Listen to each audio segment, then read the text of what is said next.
ಇನ್ ಗುಲ್ಬರ್ಗಾ ವಾರ್ತೆಗಳ ಪ್ರಾಯೋಜಕರು ದೇವಾನಂದ್ ಸಾರಿ centre super market Kalaburagi ಹಾಗೂ सह प्रायोजकರು शकाइना बैप्टिस्ट अकेडमी 23 वर्षों की उत्कृष्ट शैक्षणिक सेवा। ದೇವಾನಂದ್ ಸ್ಯಾರಿ ಸೆಂಟರ್ ಹಲವು ವರ್ಷಗಳಿಂದ ಕಲಬುರ್ಗಿ ಮಹಾಜನತೆಯ ಭರವಸೆ ಗಳಿಸಿರುವ ರೇಷ್ಮೆ ಸೀರೆಗಳ ಅತಿ ದೊಡ್ಡ ಶೋರೂಮ್. ಹಬ್ಬಗಳು, ಮದುವೆ, ಉಪನಯನ ಹಾಗೂ ನಿಮ್ಮ ಮನೆಯ ಶುಭ ಸಮಾರಂಭಗಳಿಗೆ ಬೇಕಾಗುವ ರೇಷ್ಮೆ ಸೀರೆಗಳಿಗೆ ದೂರದ ಬೆಂಗಳೂರು, ಹೈದರಾಬಾದ್ ನಗರಗಳಿಗೆ ಹೋಗುವ ಅಗತ್ಯವಿಲ್ಲ. ದೇವಾನಂದ್ ಸ್ಯಾರಿ ಸೆಂಟರ್ ನೀಡುತ್ತದೆ exclusive silk saree collections. Devanand saree ಸೆಂಟರ್ನಲ್ಲಿ ಈಗ ಮದುವೆ ಮುಂತಾದ ಶುಭ ಸಮಾರಂಭಗಳಿಗೆ ಕಾಂಚೀವರಂ ಸೇರಿದಂತೆ wedding brocade sarees, pure Dharmavaram ಸೀರೆಗಳು, ಪ್ಯೂರ್ ಬನಾರಸ್ ಸೀರೆಗಳು, pure Uppada silk, pure Ilkal ಸೀರೆಗಳು, pure fancy Gadwal silk, pure Paithani ಸೀರೆಗಳು, ಪ್ಯೂರ್ ಸಾಫ್ಟ್ ಸಿಲ್ಕ್ ಸೀರೆಗಳು ವಿವಿಧ ವಿನ್ಯಾಸಗಳಲ್ಲಿ. ಕಲಬುರಗಿಯಲ್ಲೇ ಅತಿ ದೊಡ್ಡ ಮತ್ತು ವಿಶಾಲವಾದ 10,000 ಚದುರ ಅಡಿ ಇರುವ ಏಕೈಕ ಸ್ಯಾರಿ ಸೆಂಟರ್ ದೇವಾನಂದ್ ಸ್ಯಾರಿ ಸೆಂಟರ್. ಭೇಟಿ ಕೊಡಿ. ದೇವಾನಂದ್ ಸ್ಯಾರಿ ಸೆಂಟರ್, ಕಾಮತ್ ಹೋಟೆಲ್ ಹಿಂದುಗಡೆ, super market, Kalaburagi. We provide a nurturing, supportive and inspiring learning environment where every child is encouraged to explore, discover and realize their full potential. A school and a venture that started 50 years ago with a vision of providing education to every child and giving every child the right to education. Enlighten your child as future with Shekinah Baptist Academy. As parents, your search for the right educational journey ends here at Shekinah Baptist Academy. Here, education goes beyond textbooks. We provide a nurturing, supportive, and inspiring learning environment where every child is encouraged to explore, discover. Beyond the classroom, our students engage in clubs, forums, outreach programs, sports, and fitness activities for learners who need extra support.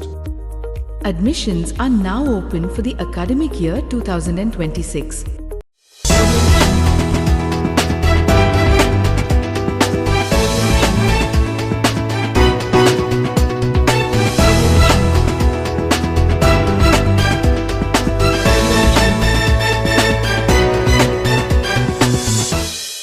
ನಮಸ್ಕಾರ.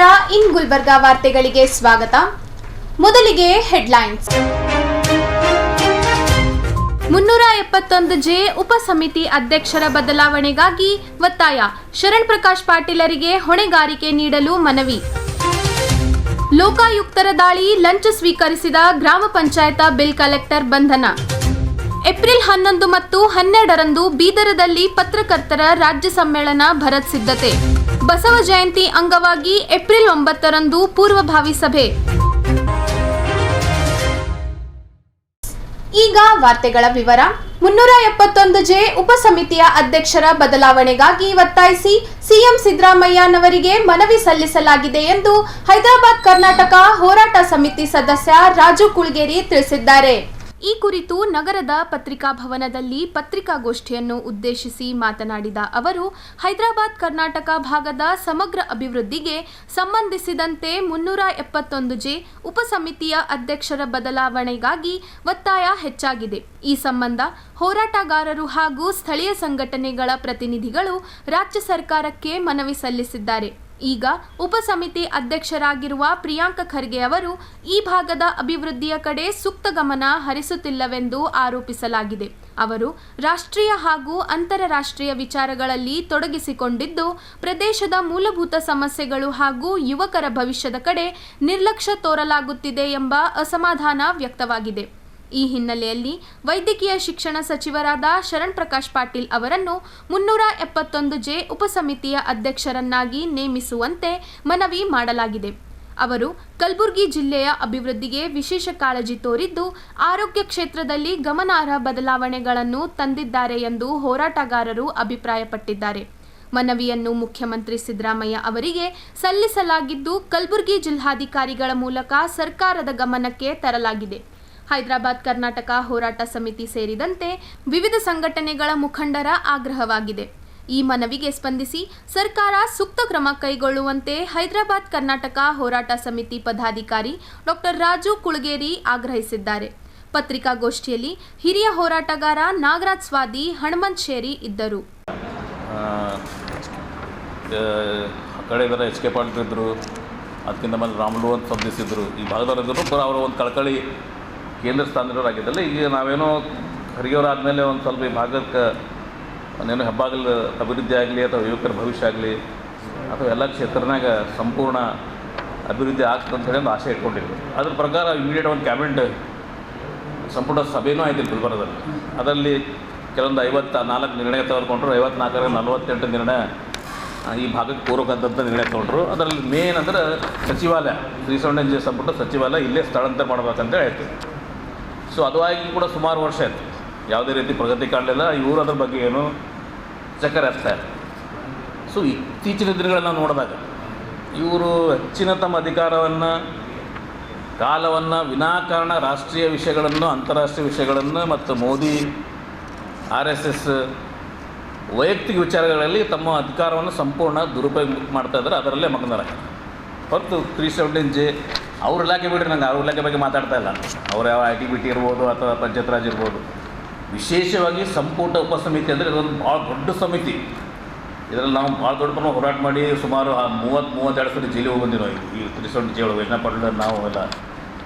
ಈ ಉಪಸಮಿತಿಯನ್ನು most powerful ಸಮಿತಿ ಇದೆ. ಈ ಸಮಿತಿ ಯಾವ ನಿರ್ಣಯ ಕೈಗೊಳ್ಳುತ್ತದ ಅದನ್ನು ಸಂಪುಟವು cabinet ಯಥಾ ಪ್ರಕಾರವಾಗಿ ಇಂಪ್ಲಿಮೆಂಟ್ ಮಾಡಬೇಕು. ಅದು ಆಗ್ತಾಯಿಲ್ಲ. ಏನು ಮಾಡಿದ್ರು ನೀವು KKRDB 5,000 ಕೊಟ್ಟಿವಿ, 6,000 ಕೊಟ್ಟಿವಿ, 5,000 ಕೊಟ್ಟರು ಓನ್ಲಿ 930 ಕೋಟಿ ಕ್ರಿಯಾ ಯೋಜನೆ ಮಾಡ್ಯಾರ. ಅದು 9 ಕೋಟಿ ಕ್ರಿಯಾ ಯೋಜನೆ ಕೂಡ ಸರಿಯಾಗಿ ಇಂಪ್ಲಿಮೆಂಟ್ ಆಗಿ ಖರ್ಚಾಗ್ತಾಯಿಲ್ಲ. ಸೊ ಅದಕ್ಕೆ ಇವರಿಗೆ ಅಭಿವೃದ್ಧಿ ಕಾಳಜಿ ಇಲ್ಲ, ಈ ಭಾಗದ ಯುವಕರ ಬಗ್ಗೆ ಕಾಳಜಿ ಇಲ್ಲ, ಈ ಭಾಗದ ಸಂಪೂರ್ಣ ಡೆವಲಪ್ಮೆಂಟ್ ಆಗಬೇಕಂತ ಕಾಳಜಿ ಇಲ್ಲ. ವಿನಾಕಾರಣ ಇರಲಿ ಪಾಪ ಅವರು ಅವರೊಂದು ಸಾಮರ್ಥ್ಯ ಪ್ರಕಾರ ಭಾಳ ದೊಡ್ಡ ಪ್ರಮಾಣದಲ್ಲಿ ಬೆಳೆದಿರ್ಬೋದು, ಇರಬೇಕು ಅವರು. ಬಹುಶಃ ಅದು ಸಣ್ಣ ಒಂದು ಹೈದರಾಬಾದ್ ನಾಟಕ ಲೆಕ್ಕಕ್ಕೆ ಇರಲಿಕ್ಕಿಲ್ಲ ಅವರಿಗೆ.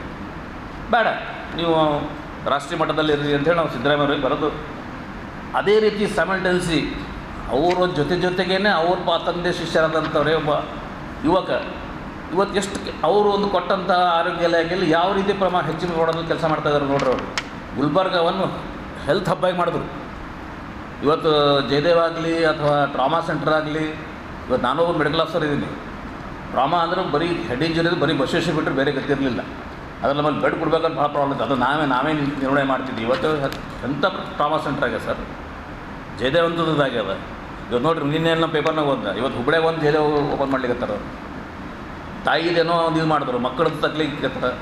ಸೊ ನಮ್ಮದು ಒಂದೇ ರಿಕ್ವೆಸ್ಟ್, ಅಭಿವೃದ್ಧಿ ರುಚಿ ಇರ್ತಕ್ಕಂಥ ವ್ಯಕ್ತಿ ಇವತ್ತು ಶರಣ್ ಪ್ರಕಾಶ್ ಪಾಟೀಲ್ ಅವರಿಗೆ 317J ಉಪಸಮಿತಿ ಅಧ್ಯಕ್ಷತೆ ಮಾಡಿದ್ರೆ ಈ ಭಾಗ ಒಂದೇನೋ ಸಂಪೂರ್ಣ ಅಭಿವೃದ್ಧಿ ಹೊಂದ ಅಂಥೇಳಿ ನಂದು ಒಂದು ಅಭಿಪ್ರಾಯ. ಗಣನೀಯ ಪ್ರಮಾಣದಲ್ಲಿ, ಗಣನೀಯಲ್ಲ ಎಲ್ಲಷ್ಟು ಅಭಿವೃದ್ಧಿ ಆಗಿದೆ. ಇವತ್ತು ಉದ್ಯೋಗ 44,000 ಅಂತ ಒಬ್ಬರು ಹೇಳ್ತಾರೆ. ಇವತ್ತು ಸಿದ್ದರಾಮಯ್ಯ ಅವರು ಒಂದು ಸ್ಟೇಟ್ಮೆಂಟ್ ಅದ ಎಲೆಕ್ಷನ್ದಾಗ 56,000, ಇಡೀ ರಾಜ್ಯಕ್ಕೆ 56,000 ಖಾಲಿ ಹೋಗ್ತಿರ್ತಾರೆ. ನಮ್ಮಲ್ಲೇ 34,000 ಖಾಲಿ ಅವ. ಅದು ಹುದ್ದೆ ಭರ್ತಿಗೆ ಯಾವುದೇ ರೀತಿ ಕ್ರಮ ಆಗಿಲ್ಲ. ಎಲ್ಲೋ ಧಾಡ ಒಂದು ಸ್ಟ್ರೈಕ್ ಆಯಿತು, ಮನೆ ಇವರು ಸ್ಟ್ರೈಕ್ ಮಾಡಿದ್ರು, ಎಲ್ಲ ಮಾಡ್ತೀವಿ ಅಂತಂದರು, ಅಲ್ಲಿಗೆ ಕೂತಿತ್ತು. ಸಚಿವಾಲಯ ಮಾಡಿದ್ರೆ ನಮ್ಮಂಥ ಹೋರಾಟಗಾರ ಏನಾದ್ರು ಮಾಡಿಕೊಂಡು ನಾವು ಅದನ್ನು ಸರಿಪಡಿಸಿದ್ವಿ. ಯಾಕಂದ್ರೆ ನೋಟಿಸ್ ಹಚ್ತಾರೆ, ಅದು ನೋಟಿಸ್ ಬೆಂಗಳೂರು ಅಟ್ಟೆ ಹಚ್ತಾರೆ. ಅದು ಯಾವಾಗ ಹಚ್ತಾರೆ ಗೊತ್ತಿಲ್ಲ. ಸಾರ್ವಜನಿಕ ಅಭಿಪ್ರಾಯ ಪಡೆದು ಇದನ್ನು ಅಮೆಂಡ್ಮೆಂಟ್ ಮಾಡಲಾಯಿತು, ಮುಗೀತು. ಇವತ್ತು ನೀರಾವರಿ ತೊಗೊಳ್ರಿ, ರಸ್ತೆ ಅಂತೂ ಬಿಡ್ರಿ, ಸರ್ಕಾರ ಹತ್ರನೇ ದುಡ್ಡಿಲ್ಲ, ಏನು ಮಾಡ್ತಾರೆ? ನೀವು ಒಂದು ಇದಕ್ಕೆ ಹೇಳ್ತೀನಿ, ನಿಮ್ಗೆ ಒಂದು ವಿಷಯ ಹೇಳ್ತೀನಿ. ಈ HKRDBರಿಂದ 5,000 ಕೋಟಿ ಬರ್ತದೆ. ನನ್ನ ಹತ್ರ RTNಾಗ ಒಂದು ಇದು ಅದ ಸರ್. RTನಲ್ಲಿ ನಾನು ಹಿಂದೆ ಕೇಳಿದೆ, ಅವಾಗ ಒಂದು 10 ವರ್ಷ ಕೆಳಗೆ ಕೇಳಿದ್ದೆ, 2015 ಒಳಗೆ. PWD ಅದು ನಂಜುಂಡಪ್ಪ ಅವ್ರದ್ದು ಏನು ಹೇಳ್ತಾನೆ, ರುಟೀನ್ ಬರ್ತಕ್ಕಂಥ ಹಣಕಾಸು ವ್ಯವಹಾರ ನೀವು PWDಗೆ ಏನು ಕೊಡ್ತೀರಿ, ರುಟೀನ್ ಸ್ಟೇಟ್ ಫೈನಾನ್ಸ್ ಕಮಿಷನ್ ಬರ್ತದೆ, ರಾಜ್ಯ ಹಣಕಾಸು ಸಂಸ್ಥೆಯನ್ನು ಬರ್ತಕ್ಕಂಥ PWDಗೆ ತಿಂಗಳಿಗೆ 10 ಕೋಟಿ ಅಂತೇಳಿ, ZPಗೆ 10 ಕೋಟಿ, ಆರೋಗ್ಯ 10 ಕೋಟಿ. ಇವು ರುಟೀನ್ ಬಿಟ್ಟು ನೀವು ವರ್ಷಕ್ಕೆ 2,000 ಕೋಟಿ ಹೆಚ್ಚುವರಿ 8 ವರ್ಷ 16,000 ಕೋಟಿ ಖರ್ಚು ಮಾಡಿರಿ ಅಂತೇಳಿ ನಂಜುಂಡಪ್ಪನ ರುಟೀನ್ ಬರ್ತಕ್ಕಂಥ ದುಡ್ಡು ಬಿಟ್ಟು. ಇವ್ರೇನು ಮಾಡ್ತಾರೆ, ಎಲ್ಲ ರುಟೀನ್ ಬರ್ತಕ್ಕಂಥ ದುಡ್ಡನ್ನೇ KKRDB ಹೆಚ್ಚುವರಿ ಕೊಡ್ಬೇಕು ನೀವು ನಮಗೆ. ಅದು ಕ್ರಿಯಾ ಯೋಜನೆ, ಅವರು ಯಾವ ಮೇಲೆ ಆಸಕ್ತಿ ವಹಿಸಲ್ಲ. ಕ್ರಿಯಾ ಯೋಜನೆ ಮಾಡಾಗಲಿ 900 ಕೋಟಿ ಮಾಡ್ಯಾರ, ಅದು ಖರ್ಚಾಗ್ತದೆ. ಇದೆಲ್ಲ ನಾವು ಎದಕ್ಕಂತಂದ್ರೆ ಇದ್ರ ಹೋರಾಟ ನಾವು ಭಾಳ ಹಿನ್ನೆಲೆ, ಭಾಳ ದೊಡ್ಡ ಪ್ರಮಾಣ ಹೋರಾಟ ಮಾಡಿ ಜೈಲಿಗೆ ಹೋಗಿ ಯಾರ್ಯಾರೋ ಎಷ್ಟೆಷ್ಟೋ ಮೈ ಪರ್ಸ್ಕೊಂಡು ಹಣ ಖರ್ಚು ಮಾಡ್ಕೊಂಡು ದುಡ್ಡು ಮಾಡಿದ್ರೆ ಈಗ ನಮ್ಮ ಭಾಗದವ್ರೇ ಆದಂಥವ್ರು ಮತ್ತೆ ಹೇಳ್ಕೊತಾರೆ, ನಾವೇ ಮಾಡಿದ್ದು 317J ನಮ್ಮ. ಹೌದಪ್ಪ, ನೀವು ಮಾಡಿದ ಸಾಧನೆ, ನೀವು ಮಾಡಿದ ಒಂದು ಇದಕ್ಕೆ ಇದ್ರ ಕತೆ ನೀವೇ ಕುತ್ತಿಗೆ ಚಿಲಿಗಿತ್ತಿರೋದು. ಏನು ಮಾಡಿರಿ ನಿಮ್ಮ ಸಾಧನೆ ಏನದ? ಇಷ್ಟು ವರ್ಷಕ್ಕೆ ತೀರಿಸ್ಕೊಂಡಿದ್ದ ಜಬ್ಬಗೆ ಏನು ಈ ಭಾಗಕ್ಕೆ ಏನು ಕೊಡುಗೆ ಕೊಡ್ತೀರಿ? ಅದಕ್ಕೆ ನಾವು ಒಬ್ಬ ಅಭಿವೃದ್ಧಿ ಇಚ್ಛಾಶಕ್ತಿ ಇಲ್ಲ ಅವರಿಗೆ, ಅಭಿವೃದ್ಧಿ ಮಾಡಬೇಕಂತೇಳಿ ಇಲ್ಲ. ಸರ್ PSI ನೇಮಕಾತಿ ಆಯಿತು, ಅದಾಯ್ತು, ಏನೋ ಆಯಿತು. ಈ ಮುಂದೆ ಒಂದೊಂದು ಕ್ಲಾಸ್ 1 ಹುದ್ದೆಗಳು ಆರ್ಥಿಕವಾಗಿ ಒಂದು ಫ್ಯಾಮಿಲಿ ಮೇಂಟೈನ್ ಮಾಡ್ತಕ್ಕಂಥ ಉದ್ಯೋಗ ಸರ್. ಒಂದು 30,000 ಹುದ್ದೆ ಸಿಗ್ತಪ್ಪ ಅಂದ್ರೆ ಆ ಫ್ಯಾಮಿಲಿ ಬದುಕ್ತದೆ. ಅಂಥವು ಯಾವಾಗ ಹೇಳಿಲ್ಲ. ಕುಂಸಿ ಗ್ರಾಮ ಪಂಚಾಯತ್ನಲ್ಲಿ ಕಾರ್ಯನಿರ್ವಹಿಸುತ್ತಿದ್ದ ಬಿಲ್ ಕಲೆಕ್ಟರ್ ಮಲ್ಲಿಕಾರ್ಜುನ್ ಅನ್ನು ಲಂಚ ಸ್ವೀಕರಿಸಿದ ಆರೋಪದ ಮೇಲೆ ಲೋಕಾಯುಕ್ತ ಅಧಿಕಾರಿಗಳು ಬಂಧಿಸಿದ್ದಾರೆ ಎಂದು ತಿಳಿದುಬಂದಿದೆ. ಕಲಬುರಗಿ ಜಿಲ್ಲೆಯಲ್ಲಿ ಭ್ರಷ್ಟಾಚಾರ ವಿರುದ್ಧ ಲೋಕಾಯುಕ್ತ ಅಧಿಕಾರಿಗಳು ಕೈಗೊಂಡ ಕಾರ್ಯಾಚರಣೆಯಲ್ಲಿ ಗ್ರಾಮ ಪಂಚಾಯತ್ ಬಿಲ್ ಕಲೆಕ್ಟರ್ ಒಬ್ಬರನ್ನು ಬಂಧಿಸಲಾಗಿದೆ. ಗ್ರಾಮ ಪಂಚಾಯತ್ ಕುಂಸಿ ತಾಲೂಕಾ ಜಿಲ್ಲಾ ಕಲಬುರಗಿಯಲ್ಲಿ ಕಾರ್ಯನಿರ್ವಹಿಸುತ್ತಿದ್ದ ಮಲ್ಲಿಕಾರ್ಜುನ್ ಎಂಬ ಬಿಲ್ ಕಲೆಕ್ಟರ್ ಬಂಧಿತ ಆರೋಪಿ ದೂರುದಾರ ಅನಿಲ್ ಕುಮಾರ್ ತಂದೆ ದಿವಂಗತ ರವಿ ರಾಠೋಡ್ ಗಂಜಲ್ಖೇಡ್ ನಿವಾಸಿ ಅವರಿಂದ ಲಂಚ ಸ್ವೀಕರಿಸುವಾಗ ಬಂಧಿಸಲಾಗಿದೆ ಎಂದು ತಿಳಿದುಬಂದಿದೆ. ದೂರುದಾರರ ತಂದೆಯ ಹೆಸರಿನಲ್ಲಿರುವ ಜಾಗವನ್ನು ತಾಯಿಯ ಹೆಸರಿಗೆ ಮೊಟೇಷನ್ ಮಾಡಿಕೊಡುವುದಕ್ಕಾಗಿ ಆರೋಪಿ ಬಿಲ್ ಕಲೆಕ್ಟರ್ ಮಲ್ಲಿಕಾರ್ಜುನ್ 4,000 ರೂಪಾಯಿ ಲಂಚದ ಹಣಕ್ಕೆ ಬೇಡಿಕೆ ಇಟ್ಟಿದ್ದನು. ಈ ಪೈಕಿ 2,000 ರೂಪಾಯಿಯನ್ನು ಫೋನ್ ಪೇ ಮುಖಾಂತರ ಸ್ವೀಕರಿಸಿದ್ದಾನೆ ಎಂದು ತಿಳಿದುಬಂದಿದೆ. ಈ ಬಗ್ಗೆ ದೂರು ಬಂದ ಹಿನ್ನೆಲೆಯಲ್ಲಿ ಕರ್ನಾಟಕ ಲೋಕಾಯುಕ್ತ ಕಲಬುರಗಿ ಘಟಕದ ಅಧಿಕಾರಿಗಳು ಪೊಲೀಸ್ ಅಧೀಕ್ಷಕರ ಮಾರ್ಗದರ್ಶನದಲ್ಲಿ ತನಿಖೆ ಕೈಗೊಂಡರು. ಲೋಕಾಯುಕ್ತ ತನಿಖಾಧಿಕಾರಿ ಪೊಲೀಸ್ ಇನ್ಸ್ಪೆಕ್ಟರ್ ರಾಜಶೇಖರ್ ಅವರ ನೇತೃತ್ವದಲ್ಲಿ ನಡೆದ ಕಾರ್ಯಾಚರಣೆಯಲ್ಲಿ ಆರೋಪಿಯನ್ನು ಬಂಧಿಸಲಾಗಿದೆ. ಈ ಪ್ರಕರಣವು ಸಾರ್ವಜನಿಕ ಸೇವೆಯಲ್ಲಿ ಭ್ರಷ್ಟಾಚಾರದ ವಿರುದ್ಧ ಲೋಕಾಯುಕ್ತದ ಕಠಿಣ ನಿಲುವನ್ನು ಮತ್ತೊಮ್ಮೆ ದೃಢಪಡಿಸಿದೆ. ಪ್ರಕರಣದ ಕುರಿತು ಹೆಚ್ಚಿನ ತನಿಖೆ ಮುಂದುವರೆದಿದೆ.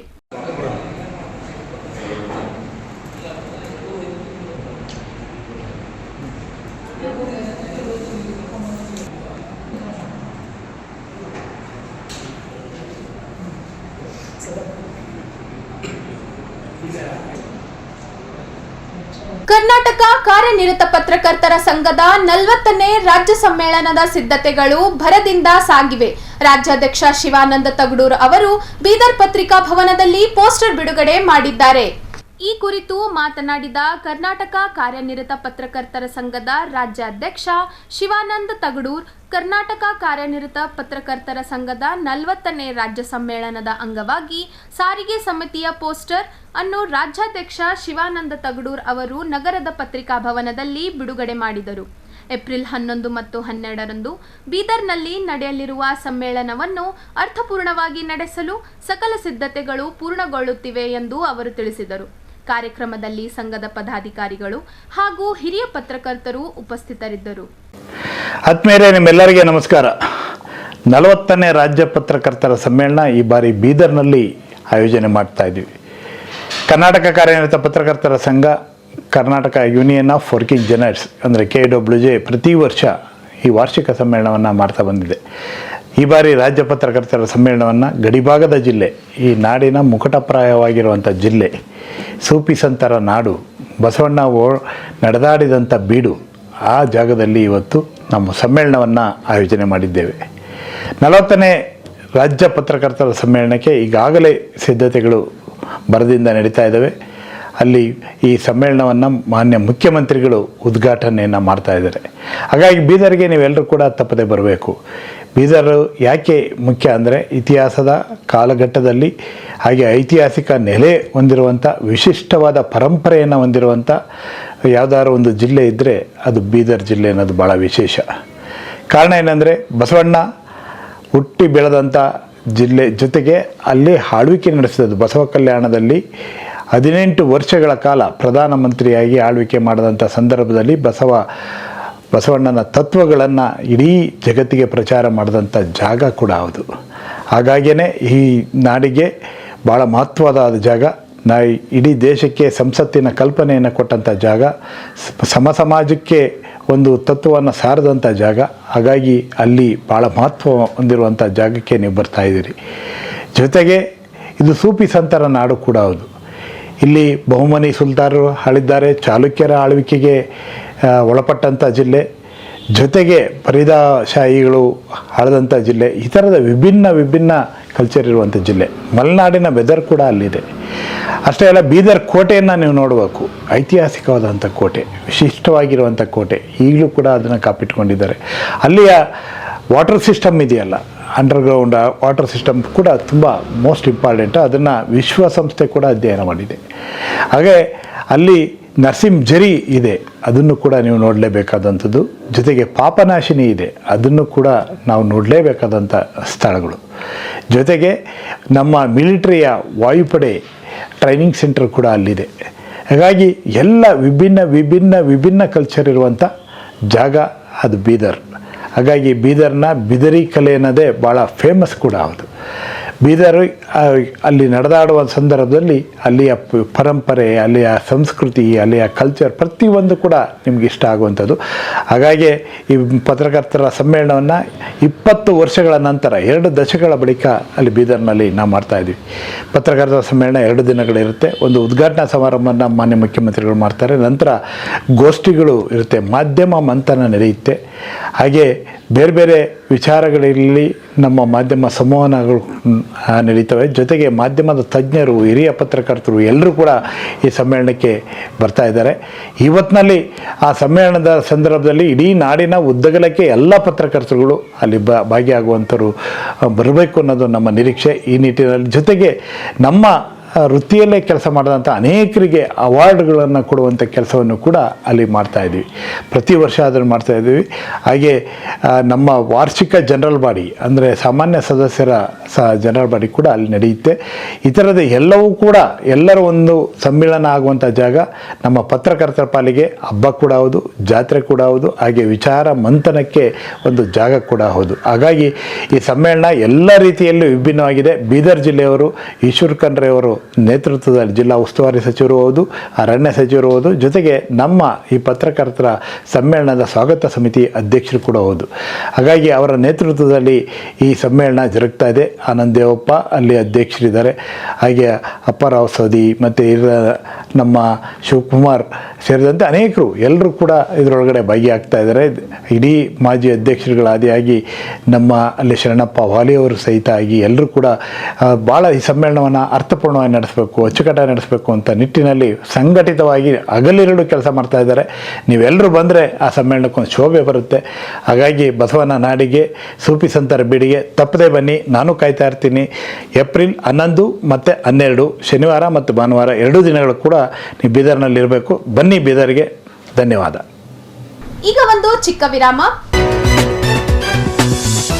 ದೇವಾನಂದ್ ಸ್ಯಾರಿ ಸೆಂಟರ್ ಹಲವು ವರ್ಷಗಳಿಂದ ಕಲಬುರ್ಗಿ ಮಹಾಜನತೆಯ ಭರವಸೆ ಗಳಿಸಿರುವ ರೇಷ್ಮೆ ಸೀರೆಗಳ ಅತಿ ದೊಡ್ಡ ಶೋರೂಮ್. ಹಬ್ಬಗಳು, ಮದುವೆ, ಉಪನಯನ ಹಾಗೂ ನಿಮ್ಮ ಮನೆಯ ಶುಭ ಸಮಾರಂಭಗಳಿಗೆ ಬೇಕಾಗುವ ರೇಷ್ಮೆ ಸೀರೆಗಳಿಗೆ ದೂರದ ಬೆಂಗಳೂರು, ಹೈದರಾಬಾದ್ ನಗರಗಳಿಗೆ ಹೋಗುವ ಅಗತ್ಯವಿಲ್ಲ. ದೇವಾನಂದ್ ಸ್ಯಾರಿ ಸೆಂಟರ್ ನೀಡುತ್ತಿದೆ exclusive silk saree collections. Devanand saree ಸೆಂಟರ್ನಲ್ಲಿ ಈಗ ಮದುವೆ ಮುಂತಾದ ಶುಭ ಸಮಾರಂಭಗಳಿಗೆ ಕಾಂಚೀವರಂ ಸೇರಿದಂತೆ wedding brocade sarees, pure Dharmavaram ಸೀರೆಗಳು, ಪ್ಯೂರ್ ಬನಾರಸ್ ಸೀರೆಗಳು, pure Uppada silk, pure Ilkal ಸೀರೆಗಳು, pure fancy Gadwal silk, pure Paithani ಸೀರೆಗಳು, ಪ್ಯೂರ್ ಸಾಫ್ಟ್ ಸಿಲ್ಕ್ ಸೀರೆಗಳು ವಿವಿಧ ವಿನ್ಯಾಸಗಳಲ್ಲಿ. ಕಲಬುರಗಿಯಲ್ಲೇ ಅತಿ ದೊಡ್ಡ ಮತ್ತು ವಿಶಾಲವಾದ 10,000 ಚದುರ ಅಡಿ ಇರುವ ಏಕೈಕ ಸ್ಯಾರಿ ಸೆಂಟರ್ ದೇವಾನಂದ್ ಸ್ಯಾರಿ ಸೆಂಟರ್. ಭೇಟಿ ಕೊಡಿ. ದೇವಾನಂದ್ ಸ್ಯಾರಿ ಸೆಂಟರ್, ಕಾಮತ್ ಹೋಟೆಲ್ ಹಿಂದುಗಡೆ, ಸೂಪರ್ ಮಾರ್ಕೆಟ್, ಕಲಬುರ್ಗಿ.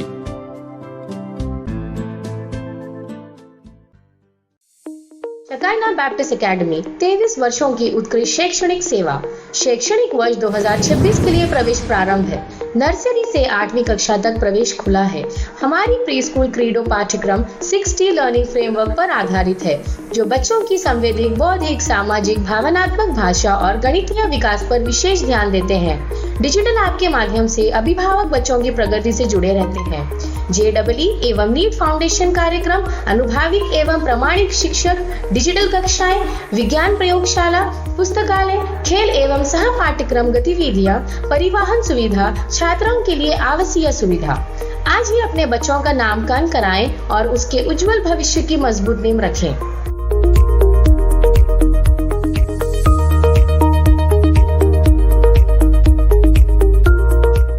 ವಿರಾಮದ ನಂತರ ವಾರ್ತೆಗಳಿಗೆ ಮತ್ತೊಮ್ಮೆ ಸ್ವಾಗತ. ಏಪ್ರಿಲ್ 20ರಂದು ನಡೆಯಲಿರುವ ವಿಶ್ವಗುರು ಬಸವಣ್ಣನವರ ಜಯಂತಿ ಆಚರಣೆಗೆ ಅಂಗವಾಗಿ ಕಲಬುರಗಿಯಲ್ಲಿ ಪೂರ್ವಭಾವಿ ಸಭೆ ಕರೆಯಲಾಗಿದೆ ಎಂದು ಜಿಲ್ಲಾಧಿಕಾರಿ ಫೌಜಿಯಾ ತರನ್ನುಮ್ ಪತ್ರಿಕಾ ಪ್ರಕಟಣೆಯಲ್ಲಿ ತಿಳಿಸಿದ್ದಾರೆ. ವಿಶ್ವಗುರು ಬಸವಣ್ಣನವರ ಜಯಂತಿಯನ್ನು ಏಪ್ರಿಲ್ 20ರಂದು ಆಚರಿಸುವ ಹಿನ್ನೆಲೆಯಲ್ಲಿ ಜಿಲ್ಲೆಯಲ್ಲಿ ಅಗತ್ಯ ಸಿದ್ಧತೆಗಳನ್ನು ಕೈಗೊಳ್ಳಲು ಏಪ್ರಿಲ್ 9ರಂದು ಪೂರ್ವಭಾವಿ ಸಭೆ ಆಯೋಜಿಸಲಾಗಿದೆ. ಜಿಲ್ಲಾಧಿಕಾರಿಗಳ ಅಧ್ಯಕ್ಷತೆಯಲ್ಲಿ ನಡೆಯುವ ಈ ಸಭೆ ಬೆಳಗ್ಗೆ 11 ಗಂಟೆಗೆ ಜಿಲ್ಲಾಧಿಕಾರಿಗಳ ಕಚೇರಿ ಸಭಾಂಗಣದಲ್ಲಿ ಏಪ್ರಿಲ್ 9ರಂದು ಜರುಗಲಿದೆ. ಬಸವ ಜಯಂತಿ ಆಚರಣೆಯನ್ನು ಅರ್ಥಪೂರ್ಣ ಹಾಗೂ ವಿಜೃಂಭಣೆಯಿಂದ ನೆರವೇರಿಸಲು ವಿವಿಧ ಆಯಾಮಗಳ ಕುರಿತು ಚರ್ಚೆ ನಡೆಯಲಿದೆ. ಜಿಲ್ಲೆಯ ಎಲ್ಲ ಸಂಘ ಸಂಸ್ಥೆಗಳ ಪ್ರತಿನಿಧಿಗಳು, ವಿವಿಧ ಸಮಾಜಗಳ ಮುಖಂಡರು ಹಾಗೂ ಗಣ್ಯರು ಸಭೆಯಲ್ಲಿ ಭಾಗವಹಿಸಿ ತಮ್ಮ ಅಮೂಲ್ಯ ಸಲಹೆ ಸೂಚನೆಗಳನ್ನು ನೀಡುವಂತೆ ಕನ್ನಡ ಮತ್ತು ಸಂಸ್ಕೃತಿ ಇಲಾಖೆಯ ಉಪನಿರ್ದೇಶಕಿ ಜಗದೀಶ್ವರಿ ಪ್ರಕಟಣೆಯಲ್ಲಿ ಮನವಿ ಮಾಡಿದ್ದಾರೆ.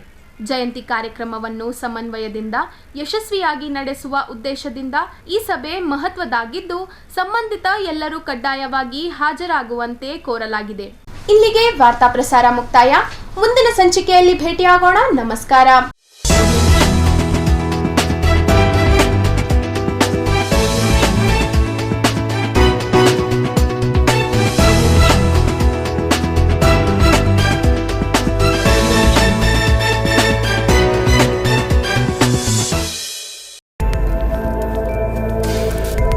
ಇನ್ ಗುಲ್ಬರ್ಗಾ ವಾರ್ತೆಗಳ ಪ್ರಾಯೋಜಕರು ದೇವಾನಂದ್ ಸಾರಿ ಸೆಂಟರ್ ಸೂಪರ್ ಮಾರ್ಕೆಟ್ कलबुर्गी ಹಾಗೂ सह प्रायोजकರು शकाइना बैप्टिस्ट एकेडमी 23 वर्षों की उत्कृष्ट शैक्षणिक सेवा.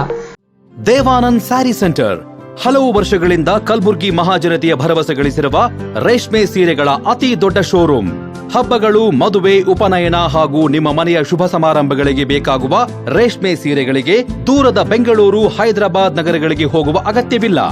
ದೇವಾನಂದ್ ಸ್ಯಾರಿ ಸೆಂಟರ್ ನೀಡುತ್ತದೆ exclusive silk saree collections.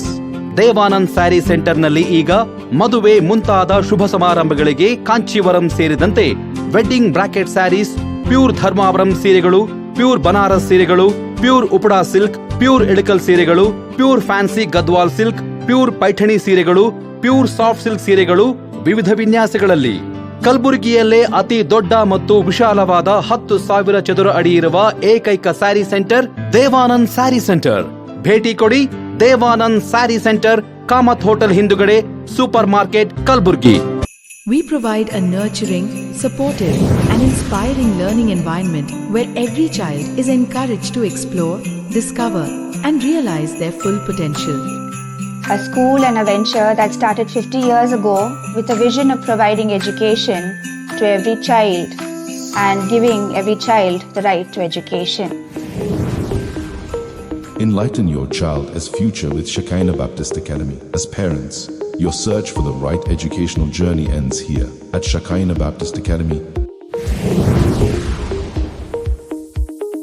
Here, education goes beyond textbooks. We provide a nurturing, supportive, and inspiring learning environment where every child is encouraged to explore, discover.